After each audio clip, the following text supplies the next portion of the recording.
or a ceasefire, I don't think that it can work. So we think that we should call on the international bodies to come in and act like an arbiter in the situation, because the government is not ready to do anything, and I don't think the boys in the bushes also are ready to do something. So thank you.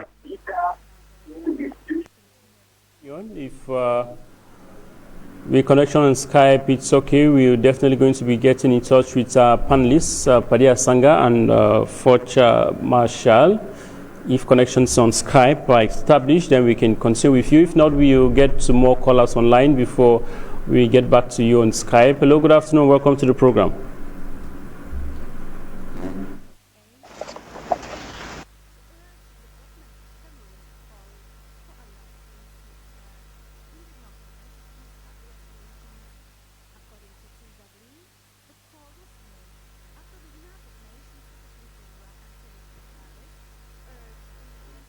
Let's hear you live on the program Views on the Continent.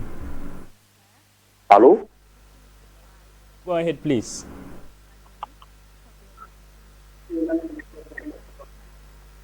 Yes, good afternoon, Mr. Street. Yes, what I'm saying is that if the international community want to resolve this problem, let them go ahead and resolve. Because since the beginning of this problem, Mr. Louis, Mobia have declared war many times on Hamlet in Cameroon people. This is same man cannot be the man that will solve this problem. So I urge United States, I urge United Nations Security Council, European Union to step in here in Southern Cameroon and organize a referendum for Southern Cameroonian people to make their choice. Because this same regime in Yaoundé, in La République de Cameroun, Mr. Louis, bear with me, they will never and ever solve this problem. They don't have that will. They don't have that political will. This is not a people that will solve this problem. We, the people of Southern Cameroon, we are calling for United States. We are calling for a goodwill nation to step in here. We are ready anytime, every day to go into negotiation table to end this crisis. Because 4 years today, Mr. Louis, our children are not in school. Thousands of our brother sisters in the bush and in this under rain and so on. So this topic that is going on in South Africa that we want to, it's a drama. These people, they will end up polluting, the same like the Bilingualism Commission, the same like the DDR. So they are there to fool international community. But they will never driven the people of Southern Cameroon. And if they are waiting for steps to solve this problem, they will never solve it. Look what he is doing. You cannot talk about the conception where you are just killing people, destruction, people are in the bushes. You say you want to reconstruct. You want to construct what? This regime in Yaoundé, they never reconstruct nothing in Cameroonian people. But they will do it. So I also assume message to those people that are behind you there, Padi Asanga and two folks. Those are cheap people. Those are people with little faith. And these people, they will never sell Southern Cameroonian people to foreigners, or rather represent Southern Cameroonian people in anywhere. So those people are Lalapovic agents. So we are calling for United States, United Nations Security Council, European Union to step in here in Southern Cameroon now and organize referendum for Southern Cameroonian people. Paul Biya is not a man that will resolve this crisis. What he is doing is to killing people, burning houses, destruction. This is what he is doing. And he is not doing that alone. He is with France. He is with people like Antonio Guterres. He is with people like Musa Fatima. So we are calling for United States government, United Nations Security Council, Russia, European Union to step in now and rescue women and children in the hands of hoodlums, in the hands of devil groups that call themselves government. I want to use this opportunity to extend this special visit to the journalists of African Media and the founder of African Media. You people are doing a good job, then thank you. Thank you very much for your opinion. While we're still hoping to establish connections with those on Skype, let's have more callers on your opinions regarding our topic for discussion for the day. Good afternoon, welcome to the program.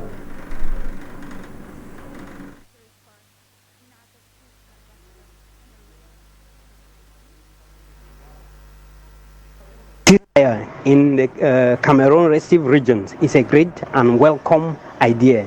But at this point in time, no one need to go to a soothsayer to know that this will not be respected, particularly by the government who seeks to maintain its status quo. Let's recall that formerly the UN boss and Pope Francis made the same calls that fell on deaf ears. The only way forward is for the international system to use their mechanism to force Cameroon onto the table. Territorial integrity should mean the welfare and safeguarding of the people and not fighting for a piece of land. Thanks once more and good afternoon. Much for your participation and your opinion on the program this afternoon. We are discussing on the situation in Cameroon. We call for a ceasefire, for possible dialogue to take place, and for more attention to be paid in the fight against the coronavirus pandemic, which has become a global pandemic. Of course, many think that it's important for weapons to be lowered so that health workers can easily penetrate these two regions to sensitize and equally manage the health pandemic situation in these two regions. But then, who is going to trust the other? The government on its part, it's said nothing yet since several calls have been made for a ceasefire, while the separatists on their part think it's an aspect of trust. Let's have your opinion this afternoon. Welcome to the program.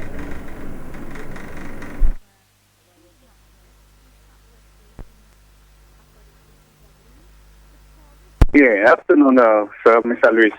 Yeah, what I want to say is that the Cameroon government have refused. The Cameroon government have refused to solve this problem. We are saying that we should remove Ayuk Tabet and all the detainees that they were detained in the prison. You call for dialogue, a real dialogue, not that thing that they did in Yaoundé in October. When you call dialogue, you talk with people. Then when you must have talked now with people now, then before you go on any reconstruction. Because when you look at how the situation, war is still going on. And how can you carry out a reconstruction with gun flying, with bullets flying on air? How would the technician work?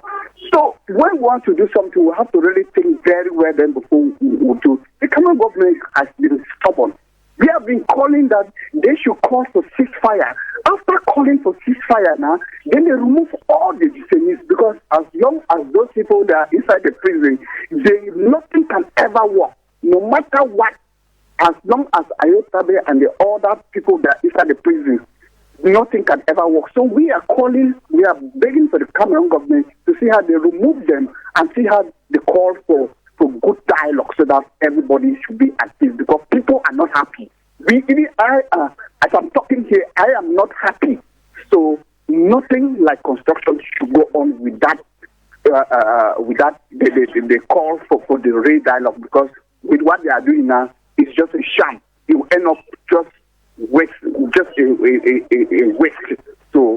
So I just pleaded that they should try to see how they should do the right thing so that peace should come.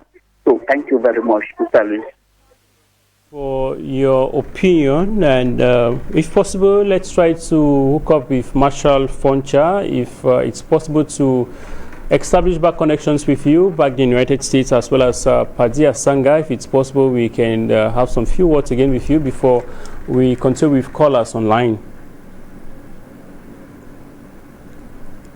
Well, unfortunately, we shall continue taking your calls and your reactions regarding our topic for the day. Hello and welcome to the program.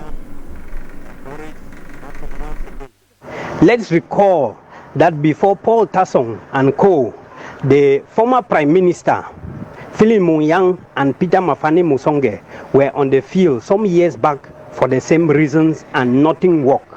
The current Anglophone region tour by Tassong and co. will only benefit themselves in earning outstations and mission allowances. What are the fruits of bilingualism tour? by former Prime Minister Peter Mafani Musonge. What are the fruits of major national dialogue on special status? What a waste of resources. Wake up, Cameroon. Thank you very much for your brief opinion and straight to the point. Reacting to the topic for the day, let's have another call online. Good afternoon, welcome to the program.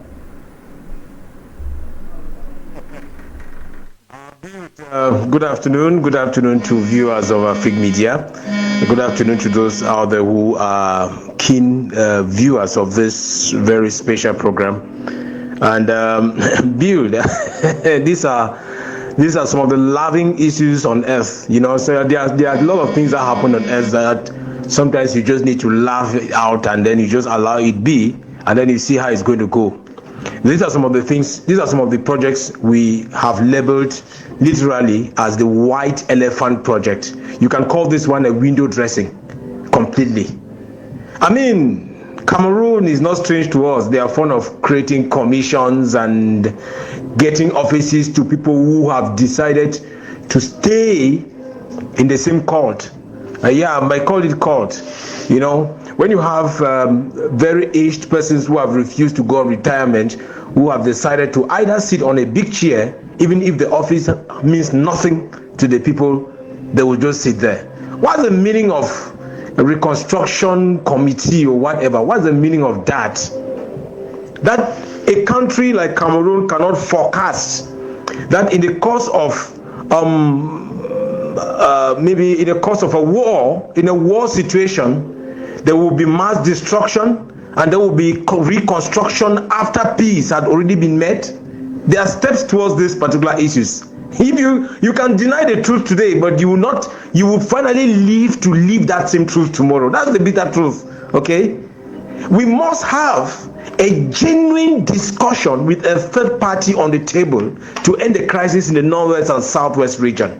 And after that, when everybody has taken a position of peace, the forces that are on the ground should be withdrawn from those particular areas. Those forces will give an air, will give, you know, an atmosphere where people have to go down to the field, carry out thorough research about the areas that have been destroyed, the structures that have been grounded, those that were set ablaze by who and why. Those people also have to be called to book before any form of reconstruction. You want to construct houses on what? On what? Are people not even reading within the lines that you can't construct a house on sand? Come on. It is just a farce, and until the day the ears of this nation will open to advices, it will continue to be a kangaroo government, and kangaroo decisions will always be taken. Thank you very much, ladies. You Innocent, journalist calling us from Kumba in the southwest region of Cameroon. You editor-in-chief with the Lakeside Radio back there in Kumba. Thanks for your reaction. Now we're certainly going to be having the last call online before we wrap up this edition of the program. Hello, welcome to the program. Good afternoon.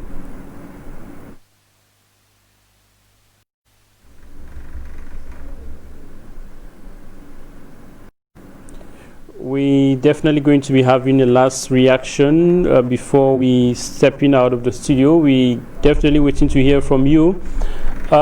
Before we wrapping up this day, we're discussing on this call for a ceasefire in Cameroon's respective English-speaking regions, where crisis has been ongoing for close to 4 years now, and yet there's still no sign of the crisis coming to an end. Cameroon government engages in reconstruction of the two regions, but yet there's equally a call for a ceasefire to ease measures or to ease the health workers to penetrate the regions in the fight against the coronavirus pandemic. We hope to hear from you, and we very much apologize equally for network constraints. We were not able to talk to our panelists this day on the program. Let's have the last call online. Good afternoon, welcome to the program.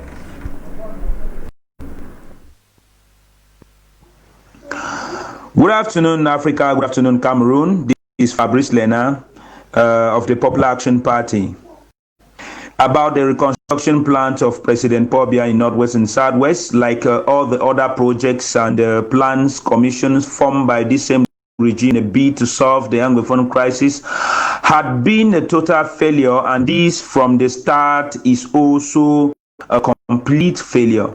When we look at commissions put forth by the government, if we go as far as 2017 in the Commission for Promotion of Bilingualism and Multiculturalism, since it has been formed in 2017, what achievements can they give us the balance sheet of the things they have achieved so far in the bid to solve the anglophone crisis? Or even the National Dialogue of 2018 cost us 12.7 billion francs CFA. Now another 8.7 billion francs CFA put on the limelight, the money of Cameroon taxpayers. This is the height of it, and I really think we should stop tolerating successive deception from this government all the time. We all know that from the onset of this plan, the separatists have already manifested stiff resistance to it, and it's not going to succeed in any bit, in as much as none of the grievances and the true root cause of this problem had not been solved. And we know very well the government will prefer not to solve the problem and continue to do what it's doing, to put the people in continuous misery, and people atrocities are still ongoing.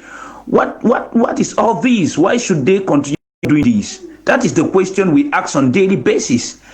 Because you cannot be taking people, you say some people have laid down their arms, they are in DDR camp, and the other people who just came out to say, okay, we lack social amenities, coffin revolution leaders and the other, they are still in prison having years of the detention and arbitrary torture just because they voice out in order to call this fire.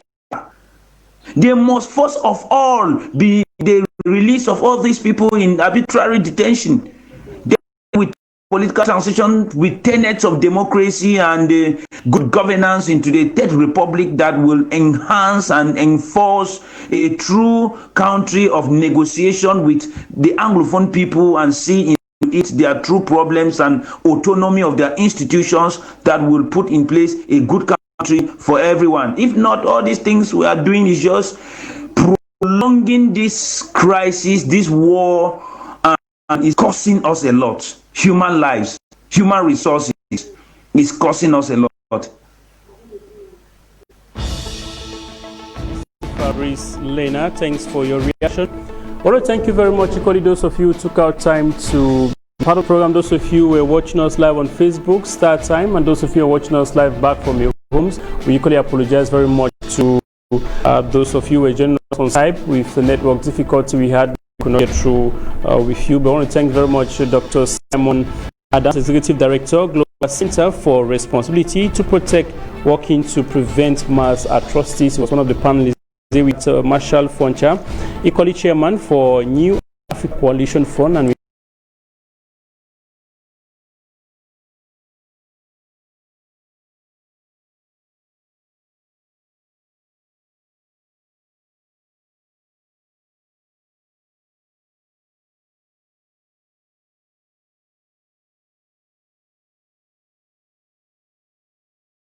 for time, and stay in the company of more programs on Africa Media. Bye-bye. Hello? Hello, you're on the program. Good day to you, sir. I very appreciate this. I very appreciate all what you are talking about it. Good day and good day to all the viewers of Africa Media.